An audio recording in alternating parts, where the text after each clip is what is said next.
Hello and welcome back to I've Had Worse, and today I'm reviewing OJ's 16% premium strong beer.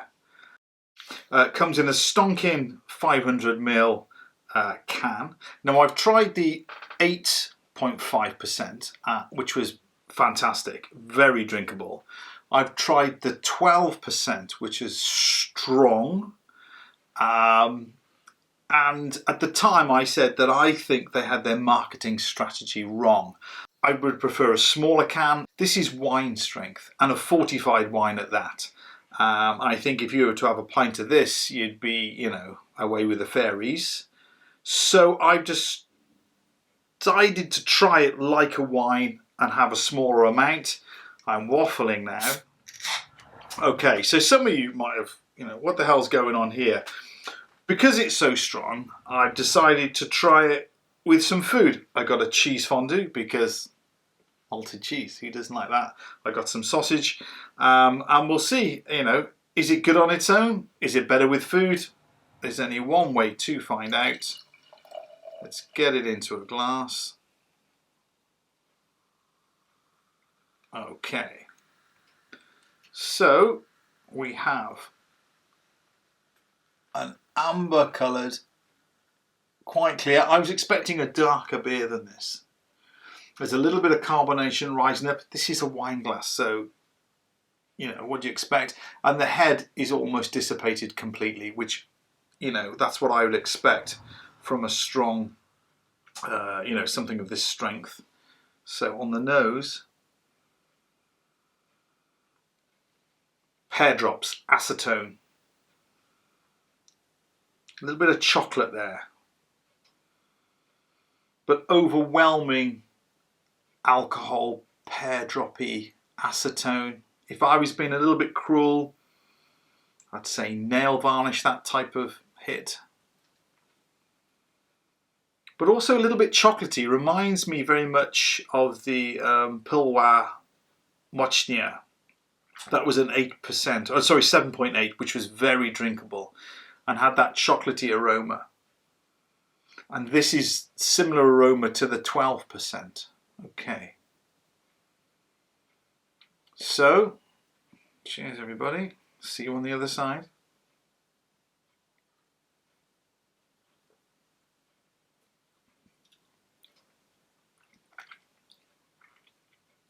So again, that sort of chocolatey malty fills the mouth.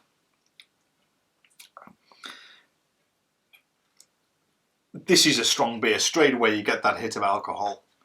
It's not quite rising up the glass.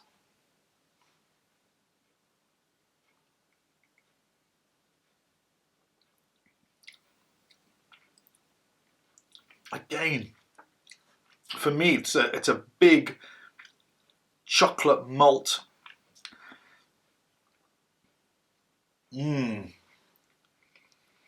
Now I've chilled this one right down. It does say, to serve it, but at around about 3 degrees. So I guess my fridge is about on the mark there. Okay, still don't know.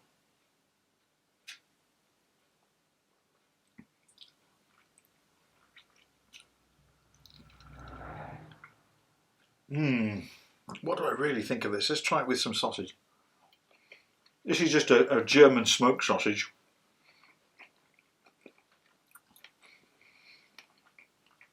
And I was wondering if a fatty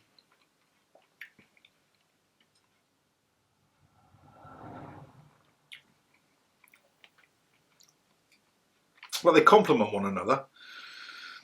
Oh boy. What do I really think of this? Would I get this again? This is really interesting. But this is way too strong, It's one to share with friends if you're going to try it. If you see it, then I'd get it out of, to say that you've tried a 16% beer. The 8.5, I'd certainly buy that one again. The 12 was interesting, but I'm not sure that I would, if it was in a smaller volume. This is just...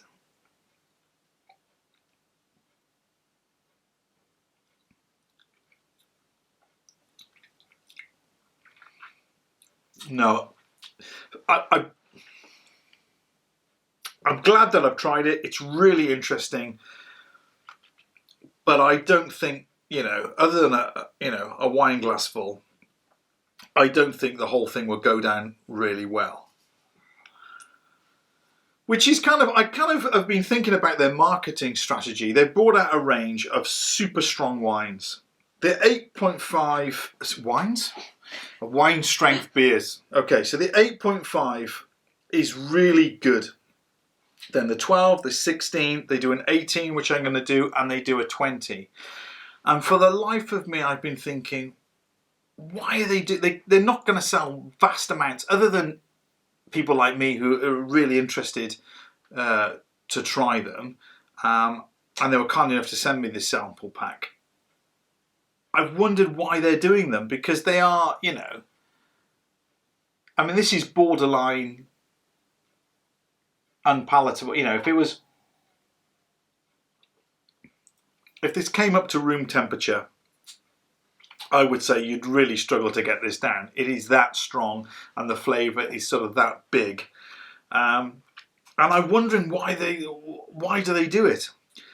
And I think it's to get their name out there. They're a relatively young company, and what better to get everyone talking about you to make stupidly strong beers. Do they think they're going to sell masses of units? No, I don't think they do.